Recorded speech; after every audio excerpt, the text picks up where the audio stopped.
Hello everyone. इस video में हम डिस्कस करने वाले हैं बिजनेस इन्वायरमेंट के क्वेश्चंस को। ये इसका सेकंड पार्ट है। फर्स्ट पार्ट में 41 क्वेश्चंस डिस्कस हो चुके हैं। सबसे पहला इस वीडियो का क्वेश्चन है, the main pattern of international trade is, यानी कि अंतर्राष्ट्रीय व्यापार का मुख्य संरक्षक कौन है? तो वो है world trade organisation. World trade organisation की स्थापना कब हुई थी? 1995 में, 1995 में। नेक्स्ट है, the general agreement on trade and tariff was replaced by, यानी कि गेट को किसने रिप्लेस किया है? तो वो है आपका WTO। गेट की स्थापना कब हुई थी? 1947 में, और रिप्लेस करके WTO को 1995 में बना गया।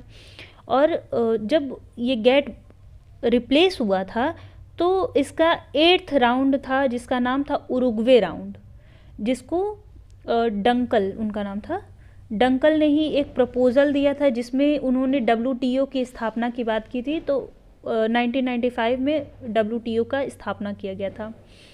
नेक्स्ट है, which of the following are the function of WTO? WTO के ये दोनों फंक्शन हैं, जिसमें सबसे पहले है कि व्यापार समझौतों के क्रियान्वयन, प्रशासन और प्रचलन को सुगम बनाना, यानी कि जो उसके मेंबर कंट्रीज़ हैं उनके ट्रेड एग्रीमेंट्स को ईजी बनाना, मतलब आसानी से वो लोग काम कर लें अपना। और दूसरी बात कि जो उसके सदस्य देश बनाते हैं नीतियाँ, उसका समीक्षा करना, उनको रिव्यू करना।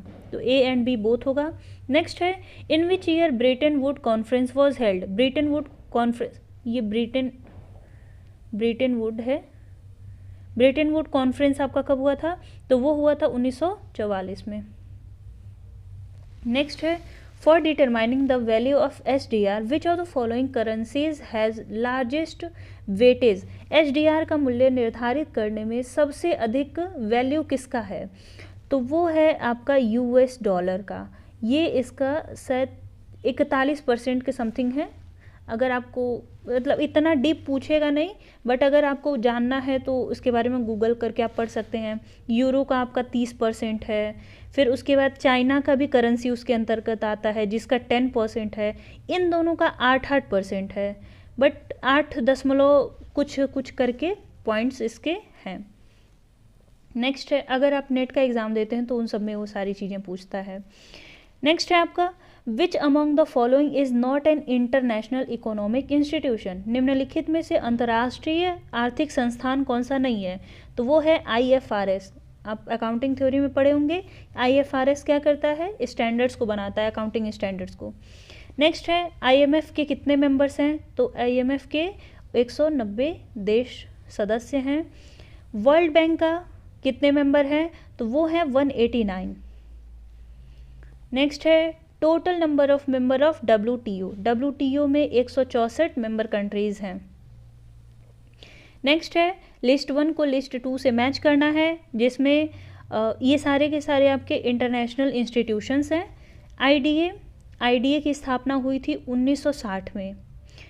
IFC की स्थापना 1956 में। मीगा की स्थापना की गई थी 1985 में, और IMF 1944 में। नेक्स्ट है आपका, company is covered under CSR have to spend dash of their average profit on activities under CSR, यानी कि वो कंट्रीज़ जो CSR में आती हैं, यानी कि कॉरपोरेट सोशल रिस्पॉन्सिबिलिटी के अंतर्गत आती हैं, उन्हें अपने प्रॉफिट का कितना % CSR एक्टिविटीज़ पे खर्च करना पड़ता है? तो वो है आपका 2%। नेक्स्ट है, CSR का फुल फॉर्म क्या है? तो वो है कॉरपोरेट सोशल रिस्पॉन्सिबिलिटी। नेक्स्ट, कौन सी कंपनी CSR कैटेगरीज में आती हैं? तो कोई भी कंपनी जिसका टर्नओवर 100 करोड़ हो, या फिर उसकी नेटवर्थ यानी कि उसके जो टोटल एसेट्स हैं वो 500 करोड़ से अधिक हों, या फिर उनका जो प्रॉफिट है, नेट प्रॉफिट, वो 5 करोड़ या उससे अधिक होता है। तो ऑल ऑफ द एबव होगा किसका। नेक्स्ट है, which of the following factor does not affect internal environment, निम्नलिखित में से कौन सा ऐसा तत्व है जो एक व्यवसाय के आंतरिक पर्यावरण को प्रभावित नहीं करता है? स्ट्रेटेजी, स्ट्रक्चर और मैनेजमेंट पॉलिसी, ये सब व्यवसाय के आंतरिक पर्यावरण हैं, लेकिन जो सप्लायर है वो माइक्रो इन्वायरमेंट का पार्ट है, यानी कि एक्सटर्नल इन्वायरमेंट के माइक्रो का पार्ट है। नेक्स्ट है, which of the following do not fall in ambit of objectives of competition act 2002, निम्नलिखित में से कौन सा प्रतिस्पर्धा अधिनियम 2002 के उद्देश्यों के दायरे के अंतर्गत नहीं आता है? तो प्रतिस्पर्धा को बढ़ावा देना ये इसका उद्देश्य है। प्रभावी स्थिति के दुरुपयोग को रोकना, यानी कि prevent abuse of dominant position, ये भी इसका है कि कोई अपनी स्थिति का गलत प्रयोग करके किसी कंपनी को प्रभावित ना करे, बैड इम्पैक्ट ना डाले उस पर। नेक्स्ट है, बौद्धिक संपदा से उत्पन्न एकाधिकार को रोकना, ये इसका ऑब्जेक्टिव नहीं है। अभी इसको बताते हैं, उसके पहले देख लीजिए, रेगुलेट मर्जर एंड एक्विजिशन, यानी कि अधिग्रहण और विलय को नियमित करना। यहाँ तक ये तीनों ऑब्जेक्टिव ठीक हैं। यहाँ पर ये वाला क्यों नहीं है? क्योंकि इसके अंतर्गत इंटेलेक्चुअल प्रॉपर्टी मतलब क्या होता है कि आपने अपने बुद्धि से किसी चीज़ का आविष्कार किया। जैसे माइक्रोसॉफ्ट ने क्या किया था, माइक्रोसॉफ्ट का डेवलपमेंट किया था, उन्होंने विंडोज़ बनाया, तो वो उनका क्या था, बौद्धिक संपदा है ना उनकी, तो वो इंटेलेक्चुअल प्रॉपर्टी करा सकते हैं और उन्होंने पेटेंट करवा भी रखा है। माइक्रोसॉफ्ट के अलावा कोई भी विंडोज़ को नहीं बनाता है, तो वो एकाधिकार कर सकते हैं अपने बौद्धिक क्षमता का प्रयोग करके, तो वो उसके अंतर्गत नहीं आता, बाकी सारी चीज़ें आती हैं। नेक्स्ट आपका है, second generation reforms in our country do not comprise which of the following, हमारे देश में द्वितीय पीढ़ी के जो सुधार हुए थे 1998 के करीब, उसमें कौन सा सम्मिलित नहीं था? तो जनसंख्या नियंत्रण उपाय पर कोई भी इस पर चर्चा नहीं थी। बाकी exploiting the knowledge based global economy, growing Indian transactional corporation और क्लीन इन्वायरमेंट, ये तीनों इसके अंतर्गत थे। नेक्स्ट है आपका, social responsibility of business does not include, एक व्यापार के सामाजिक दायित्वों में कौन सा सम्मिलित नहीं होता है? तो आर्थिक शक्ति का विकेंद्रीकरण, यानी कि इकोनॉमिक पावर को डिस्ट्रीब्यूट कर देना, सब में बांट देना, ये इसके अंतर्गत नहीं आता है। बाकी optimisation of scarce resources, generating employment and obligation to pay a dividend, ये सारे इसके तत्व हैं। नेक्स्ट है आपका, विच of the following is not covered by intellectual property right, निम्नलिखित में से कौन सा बौद्धिक संपदा अधिकार के अंतर्गत नहीं आता है? तो ये तीनों आते हैं, ऑल ऑफ द एबव होगा, पेटेंट हो गया, ट्रेडमार्क हो गया, इंडस्ट्रियल रिलेशंस हो गए, ये सारे के सारे इंटेलेक्चुअल प्रॉपर्टी राइट के अंतर्गत सम्मिलित होते हैं। नेक्स्ट आपको मैच द फॉलोइंग दिया है, एक साइड आपके इंटरनेशनल इंस्टीट्यूशंस हैं, दूसरी साइड उन सब के हेडक्वार्टर हैं, जैसे WTO का जेनेवा में है, IMF और वर्ल्ड बैंक दोनों का वाशिंगटन में है, इकोनॉमिक यूनियन का ब्रसेल्स में है। नेक्स्ट है, placing an order with help of Flipkart is an example of, जब आप फ्लिपकार्ट की सहायता से कोई ऑर्डर प्लेस करते हैं तो वो किस चीज़ का एग्जाम्पल है? तो वो है टेक्नोलॉजिकल इन्वायरमेंट का पार्ट। इससे ऐसे एग्जाम्पल्स करके आपको कोई भी क्वेश्चन दे सकता है। नेक्स्ट है, export promotion is concern with, export promotion किससे संबंधित है? प्राइवेटाइजेशन, लिबरलाइजेशन या ग्लोबलाइजेशन? तो ये संबंधित है आपका ग्लोबलाइजेशन से, ऑल ऑफ द एबव से नहीं। प्राइवेटाइजेशन के अंतर्गत ऑनरशिप ट्रांसफ़र होता है, लिबरलाइजेशन के अंतर्गत जो रेस्ट्रिक्शंस लगी रहती हैं, जो लाइसेंसिंग रहती है, उसको समाप्त किया जाता है। ग्लोबलाइजेशन के अंतर्गत क्या होता है? एक्सपोर्ट प्रमोशंस, उसके साथ साथ इंपोर्ट के रेस्ट्रिक्शंस को ख़त्म करना और ग्लोबल लेवल पर जुड़ना अलग अलग ट्रेड से। नेक्स्ट है आपका, इंक्रीज और decrease in value of money is an example of, जब मुद्रा के मूल्य में कमी या वृद्धि होती है तो वो संबंधित होता है आपका आर्थिक पर्यावरण से, इकोनॉमिक इन्वायरमेंट।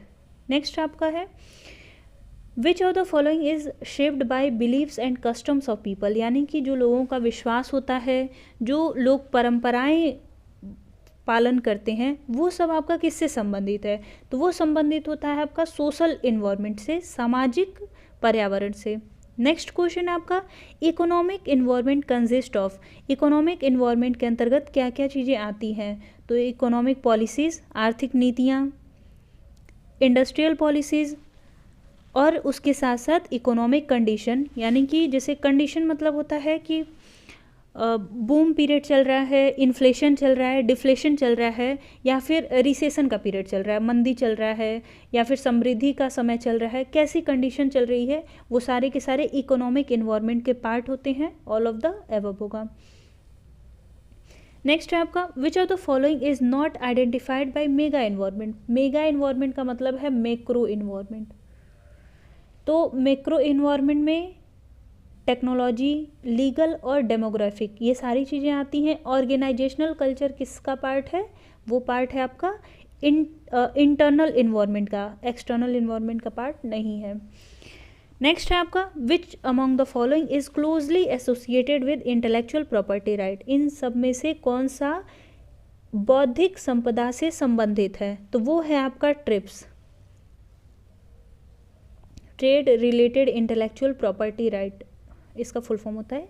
नेक्स्ट है आपका advertisement of cigarette carry the statutory warning is example of. यानी कि जब आप एडवर्टाइजमेंट देखते हैं सिगरेट का हो गया, टोबैको का हो गया, तो उसके साथ एक वार्निंग भी आती है कि जैसे उस पर लिखा रहता है it is injurious to health, आपके स्वास्थ्य के लिए हानिकारक है। तो वो किससे संबंधित है?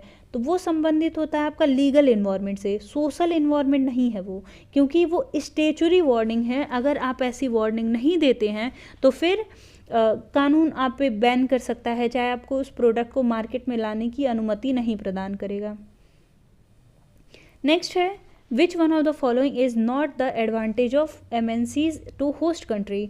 होस्ट कंट्री के लिए MNC यानी कि मल्टीनेशनल कंपनीज जो होती हैं वो जिस देश में आती हैं, घरेलू देश जिसको बोलते हैं, तो उसके लिए कौन सा एडवांटेज नहीं है? तो इंक्रीज़ इन इकोनॉमिक एक्टिविटी, उनके आने से जो ट्रेड है वो बढ़ता है। यूटिलाइजेशन ऑफ नेचुरल रिसोर्सेज, जो संसाधन उस देश में हैं उनका बेटर प्रयोग किया जाता है, और उसके साथ साथ रिसर्च एंड डेवलपमेंट, ये सारी चीज़ें होती हैं।